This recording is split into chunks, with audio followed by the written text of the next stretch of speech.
Halo guys, balik lagi sama gue Jordan dan hari ini gue akan bongkar bagaimana cara gue atau rahasia gue mendapatkan 1 miliar pertama dari digital marketing. Dan ini sudah gue lakukan jauh dari lama banget, tapi masih proven sampai sekarang caranya. Jadi kita langsung lihat aja gimana sih rahasianya lewat slide yang satu ini. Bongkar funnel yang bikin gue dapetin omset 1 miliar pertama. Wih, siap. Oke. Gue hari ini akan share ya bagaimana cara gue membuat funnel tersebut yang membawa gue ke 1 miliar pertama. Tapi ini gue mau disclaimer nih, 1 miliar pertama yang dimaksud ini dalam waktu beberapa bulan ya. Jadi teman-teman pengen, oh gue juga pengen dong beberapa bulan bisa dapetin 1 miliar pertama. Nah, ini gue akan coba bongkar funnel yang gue bikin. Nah, gue pengen teman-teman tahu dulu nih konsep dari sebuah funnel seperti apa. Pertama, untuk yang baru pertama kali belajar digital marketing, mungkin nih funnel udah pernah denger, tapi sebenarnya actually konsepnya seperti apa sih gitu ya. Cara penggunanya tuh seperti apa sih funnel itu sendiri. Nah, ini adalah ilustrasi ketika kita membeli barang dengan konsep funnel. Ibaratnya kita baru pertama kali datang nih ya, kita jadi stickman yang sebelah kiri gitu ya. Terus kita disambut, selamat datang pak, gitu ya. Diajak ke pintu masuknya, lewat sini ya pak, gitu ya. Pas kita mau cari gitu ya, ibarat kita mau beli barang tadi kan, kita mau beli kecap lah katakan ya. Kita tiba-tiba ditawarin nih, pak ini ada keju pak, ambil aja pak, ini tester gratis. Terus pas kita coba, kok enak juga pas kita cobain gitu ya. Makanya abis itu, oh iya pak, bapak mau beli kecap tadi ya, ini pak silakan kecapnya di sini pak, gitu ya. Terus kita diyakinkan gitu kan ya, ini pak kecap yang tadi bapak cari nih tinggal satu aja nih hari ini, wah laku keras memang kecap yang ini pak.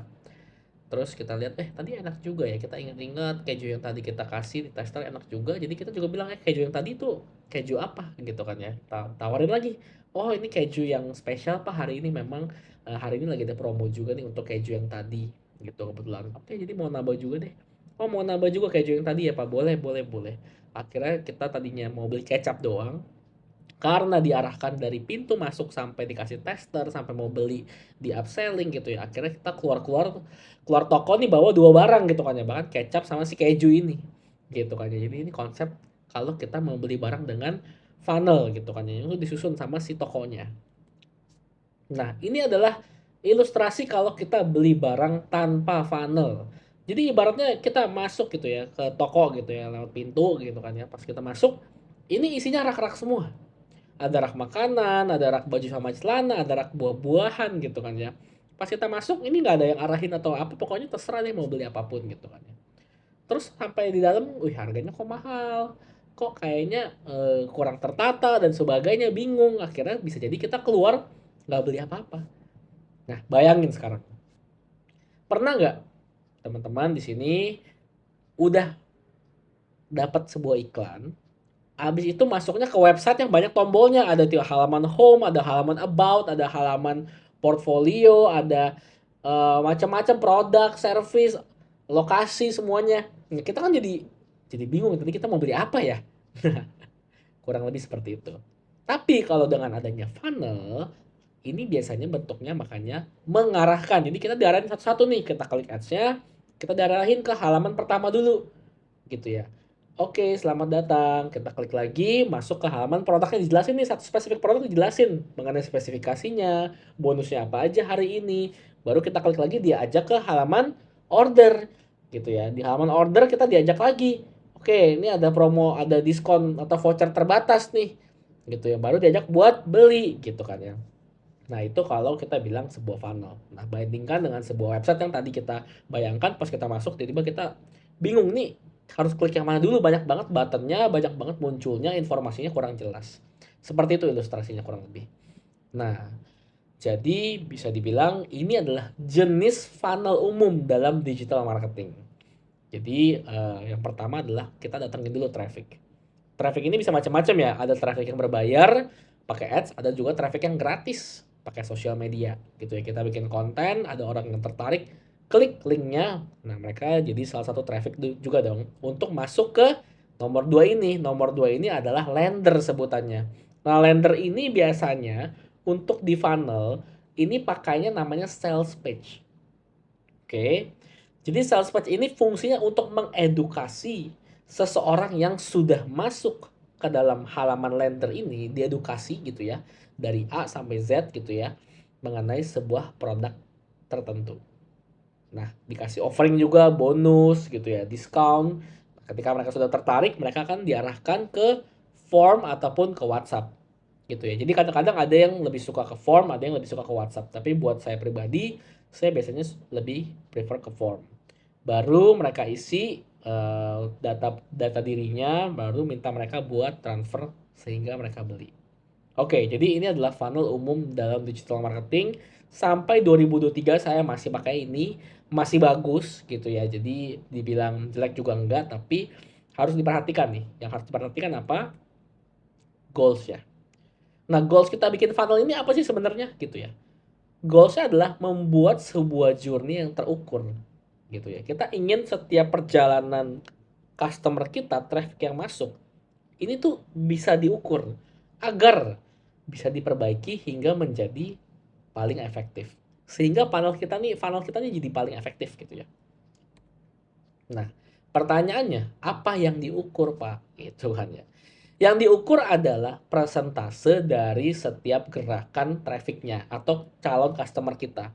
Dari mulai traffic ke lender, lender ke form atau WhatsApp, dan juga WhatsApp ke purchase. Nah, ini setiap pergerakannya harus diukur gitu kan ya. Jadi agar kita tahu nih, oh dari traffic ke lender ini 10% yang masuk misalkan. Dari lender ke akhirnya yang order gitu ya lewat form atau lewat WhatsApp 10%-nya lagi. Nah, ini kan proses sales sebenarnya kan, yang mana kita pengen optimalin nih satu persatu gitu. Nah, ini study case-nya dari sebuah funnel. Katakanlah dari traffic kita udah bayar gitu ya, kita bayar iklan, traffic datang, 1%-nya klik dan masuk ke lender kita nih, ke landing page kita. Dari landing page mereka baca, oke, A sampai Z mengenai produk dan juga offeringnya, 10%-nya tertarik. Dari 10% tertarik, order gitu kan ya, akhirnya 50%-nya bayar. Artinya, kalau kita mendapatkan traffic sebesar 10.000 gitu, kita ngiklan, kita dapat 10.000 jangkauan. Nah, habis itu 1%-nya klik iklannya dan masuk ke lender kita. Artinya 100 orang kan yang baca sales page kita. 100 orang yang baca sales page kita ini, 10 orangnya mengisi form order. Nah, dari 10 orang yang isi order yang bilang, oke saya mau order, ada 5 orang yang beli. Nah, kurang lebih seperti itu. Bayangin sekarang, oke, saya tahu nih saya ternyata kurang maksimal nih di bagian konten. Saya bikin konten lagi yang lebih engaging gitu kan ya, yang lebih oke lagi, yang lebih direct selling mungkin gitu, yang menarik audiens gitu kan ya, sehingga persentasenya bisa naik, orang-orang yang lebih mau beli, kualitas videonya lebih bagus lagi gitu kan ya. Nah, jadinya apa yang berubah? Bayangin di 10.000 reach yang sama, bedanya adalah mereka bisa menjangkau 200 orang. Dan pada akhirnya ada 10 orang yang beli. Tadi 5 orang yang beli, sekarang 10 orang yang beli hanya dengan memperbaiki konten. The beauty of funnel adalah mengoptimalkan setiap prosesnya. Gitu. Bagaimana caranya kita mengoptimalkan setiap prosesnya. Seperti itu. Nah, ini pengalaman saya, pengalaman gue gitu ya. Dimana ini adalah pengalaman-pengalaman yang membawa gue ke 1 miliar pertama tadi. Yang pertama adalah gue menjual ebook relationship gitu ya. Nah, ini kalau teman-teman pernah lihat, pernah di-endorse juga oleh salah satu public figure gitu kan ya. Nah, price point-nya 175.000. Waktu itu gue spend budget 250 juta. Oke. Di 250 juta gue dapat traffic sebesar 972.000. Nah, gue udah coba otak-atik iklan gitu kan ya. Tapi yang gue dapat, yang menurut gue the best adalah 0,6%. Jadi nggak nyampe 1%, tapi ya udahlah, it's okay gitu kan ya. 0,6% gue harus puas dengan itu. Oke, dari 0,6%-nya berarti ada 58.300 orang yang baca sales page gue. Dan kebetulan dari sales page ke form order itu ada 14%-nya, artinya 8.000 orang order gitu kan ya. Dari 8.000 orang yang order ada 5.800 pembelian karena 71% closing rate. Nah, ini adalah angka persentase gue gitu ya ketika gue berjualan digital product. Beda lagi ketika gue, funnel ini jadi beda lagi ketika gue jualan produk fisik. Waktu itu masih belum ada TikTok Shop ya guys. Jadi kita harus lempar ke Shopee trafficnya gitu. Price point-nya Ini 125.000, produknya adalah krim alis. Waktu itu gue spending budget 27 juta. Di mana traffic yang dihasilkan dari 27 juta ini mencapai 3 juta reach. Dari 3 juta, ini ada 2,1% yang akhirnya klik gitu ya. Jadi 78.000 baca sales page dan 25%-nya ke Shopee page pada saat itu. Jadi dari 78.000, 19.500-nya view shop atau jadi traffic lah kalau mungkin teman-teman yang udah pernah ngelihat dashboard Shopee jadinya apa, page view ya gitu ya. Traffic harian gitu ya. Ini ada rata-rata gitu kan ya. In total 19.500 yang mana 4%-nya itu menjadi pembelian. Itu 780 pembelian lah. 780 dikali 125.000, nah coba deh. Lumayan 80 jutaan. Kalau yang tadi 5.800 dikali 175.000 nih nyampe 1 eman. Nah, ini pengalaman gue. Jadi gue akan coba kasih kisi-kisi. Gue minta sekarang lu coba benerin dulu gitu. Lu coba bikin dulu lah kira-kira funnelnya mau dari mana ke mana gitu ya. Mau ikutin pengalaman gue seperti ini dari traffic ke landing page ke form lalu ke purchase, atau seperti gue tadi gitu ya, dari yang gue jualan krim alis dari traffic landing page ke Shopee, habis itu baru ke purchase. Cuman minusnya adalah di sini kenapa gue bisa bisa yakin bahwa oke ini 4% yang beli, selain karena gue hitung manual. To be honest, gue nggak nyalain Shopee Ads, gue nggak optimize keywordnya. Jadi pure ini dari trafficnya datang dari social media gitu loh. Jadi waktu itu memang gue sengaja gitu, gue nggak mau ngetes, nggak mau optimize the keyword, nggak mau pakai Shopee Ads. Jadi kayak ya udah gitu, biarin aja. Nah, sekarang coba ini gue kasih kisi-kisi gitu ya buat lu yang kira-kira pengen benerin funnelnya dari traffic ke lender. Ini kisi-kisinya adalah coba lu beresin konten sama targeting gitu kan ya, dari lender ke order gitu ya. Coba cek lagi website speednya apakah sudah oke. Kalau di bawah 50% itu masih belum oke. Terus copywritingnya, kasih bonusnya udah lu kasih belum bonus di landing page lu.